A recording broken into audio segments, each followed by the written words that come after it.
Want a soar? Get a mentor.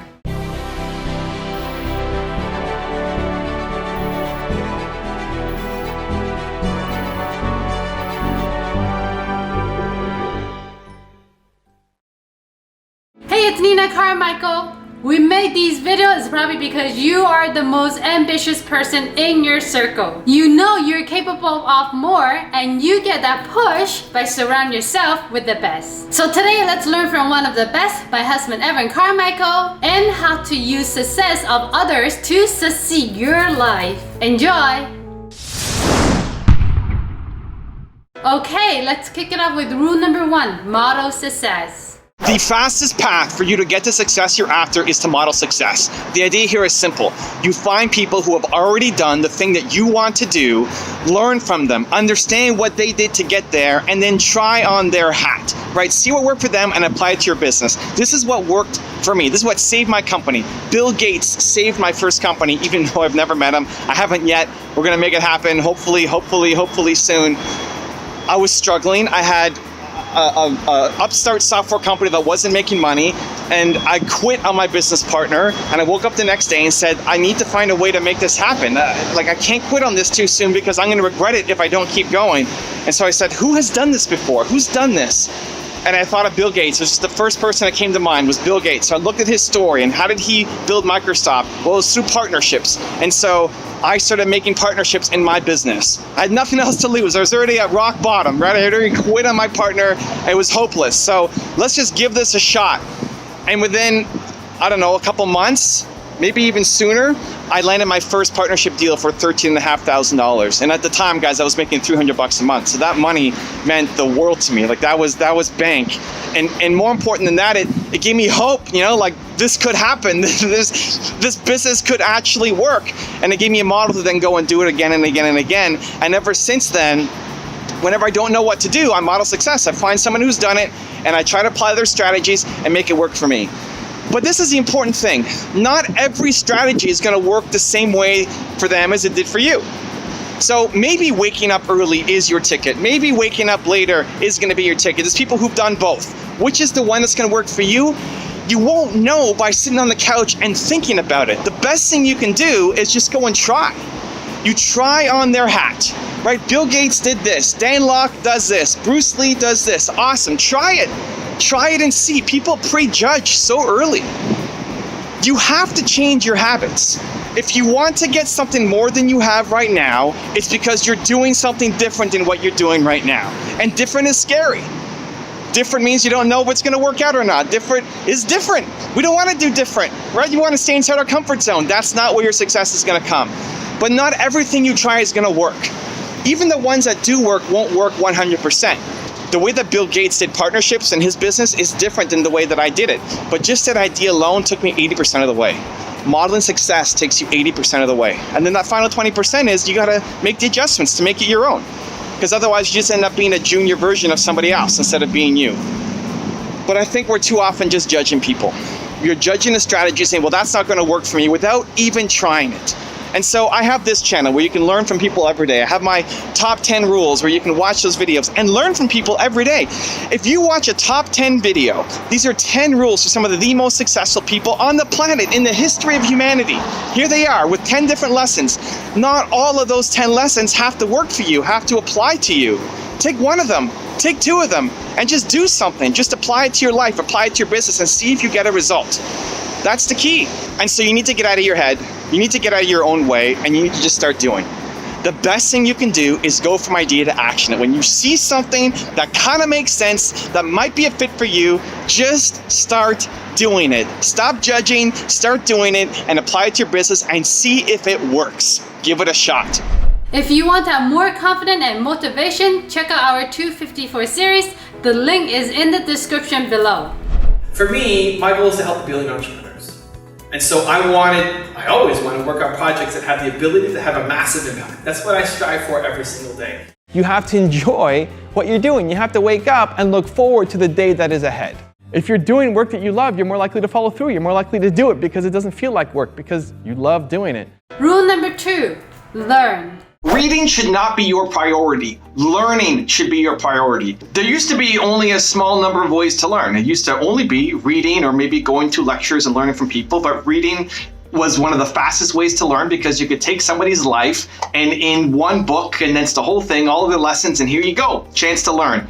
Now though, there's so many different ways to learn. There's podcasts, there's videos, and so you need to understand what is the best way that you learn. Reading does not have to be in your top priority, but learning has to be. The difference between where you are today and where you will be in 5 years, that growth will be in direct relation to how much you learn, how much you feed this brain right here with knowledge that shifts the way you think, but it doesn't have to come from reading. So looking at my story as an example, I used to read all the time. Growing up, I used to read. I'm 39 now, so I used to read a lot. Growing up, it was the only way to learn. And the idea of being able to look at any famous entrepreneur and look at their story and how they got started, that was a lot of knowledge. That allows you to step into somebody's world, right? If you don't like your environment, you don't like the people around you, you don't want to become your parents or the people in your community, you want something better, you want something bigger, then you need to start to surround yourself with those people. And reading is a great way to step into their world. And so I used to read every single week.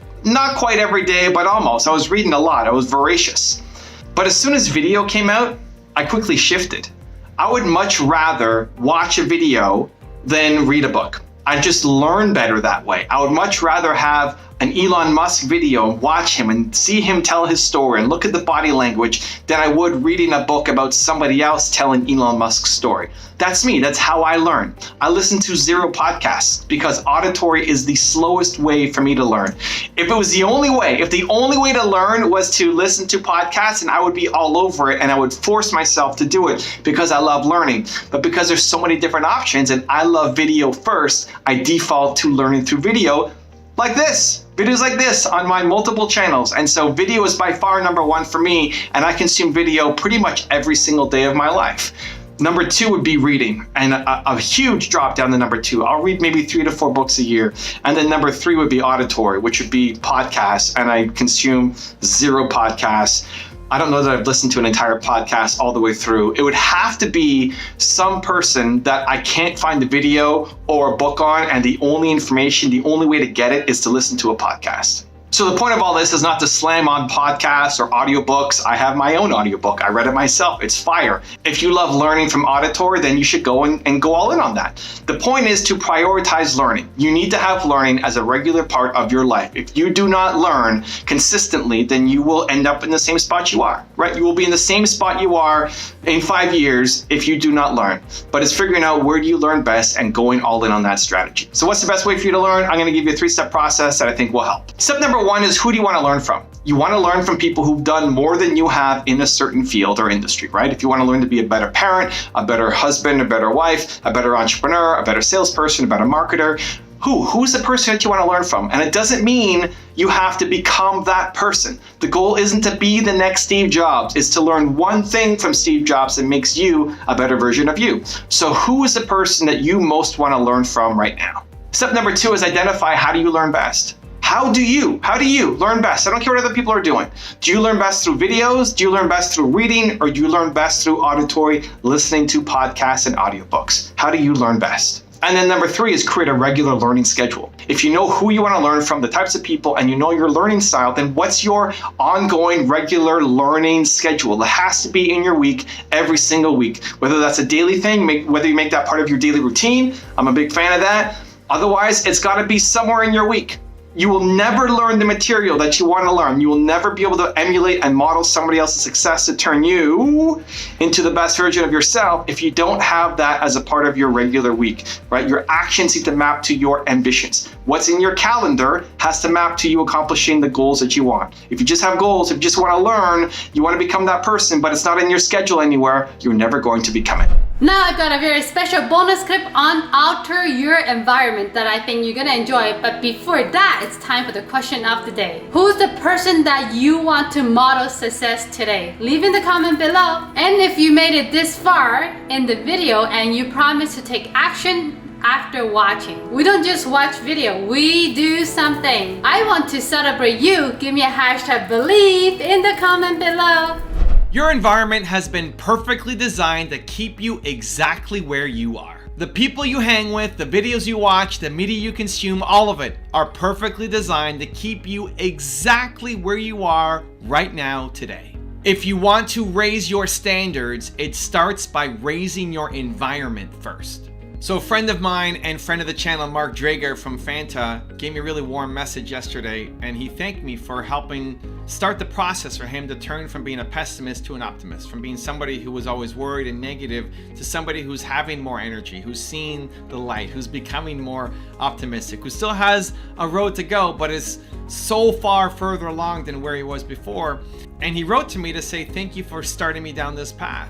He said there was one conversation in particular that had special meaning to him, where I told him that I just really believed in him, that I saw a lot of the people around him, I saw a lot of his peers, and I just thought that he had so much more potential than where he was.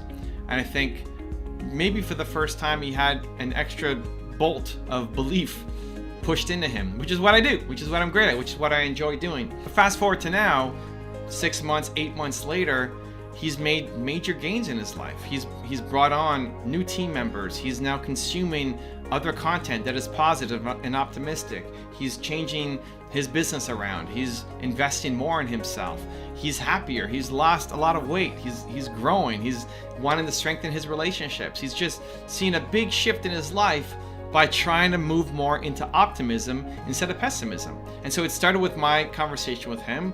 He then promoted somebody within his organization to become COO, whose name was Louis, and he's also a massive force for good and positivity. He started consuming Gary's content, which is positivity. He started consuming Tom Bilyeu's content, which is positivity. He started now injecting all these people and resources into his life to make him feel more positive, more optimistic, more happy, give him more energy so that he has that to go take on his goals and the challenges out in front of him, and slowly move that needle from being a pessimist to an optimist.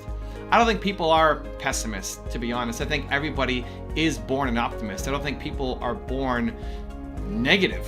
I think that's trained into you. I think you're a pessimist and negative because of the circumstances you had and what was planted in your brain by the people around you. I think people are good. I think humans are just good. I think if we weren't good, we wouldn't be here anymore. 99.99999% of people are good. Right? Some people have a little bit of a miswiring up there and it causes them to enjoy killing people, but for the most part, we're good.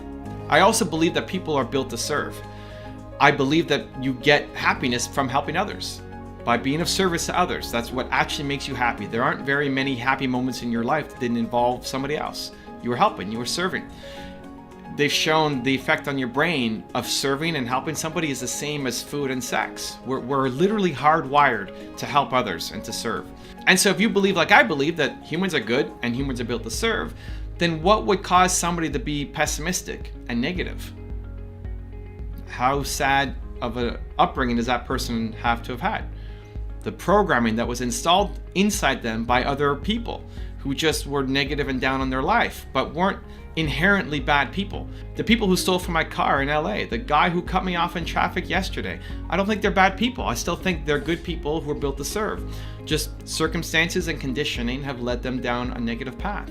And so the good news is you can get out of it, just like my friend Mark has, who's someone who was sworn to say, I'm a pessimist, right? I just default to negativity, to now seeing the shift by changing the people he's surrounding himself with, by altering his environment, by consuming content that is more positive. He's already seen a noticeable shift over the past X number of months, and that's going to continue to grow. That could be you too.